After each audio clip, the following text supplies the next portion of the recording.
ఇప్పుడు మీరు చెప్పే కషాయాల్లో ఏమేమి ఇంగ్రీడియంట్స్ ఉండాలి, ఎలా ప్రిపేర్ చేసుకోవాలి, అదంతా కూడా కషాయాలు ఎలా అవైలబుల్? ఒక్కొక్క పదార్థమే మిక్స్ చేయకూడదు. అచ్చా, ఓకే.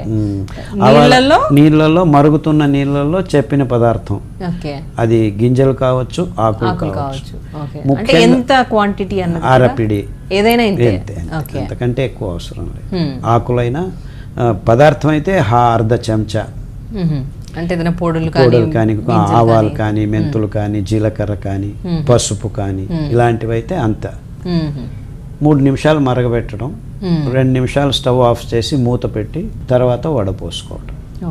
గోరువెచ్చగా తాగండి, వేడిగా తాగకూడదు. స్టోర్ చేసుకోవచ్చా వీటిని, లేకపోతే కషాయం? అవును, ఒక రోజు వరకు పెట్టుకోవచ్చు. పొద్దున్న చేసి సాయంకాలం వరకు పెట్టుకోవచ్చు. మళ్ళీ కొద్దిగా గోరువెచ్చగా చేసుకొని తాగొచ్చు.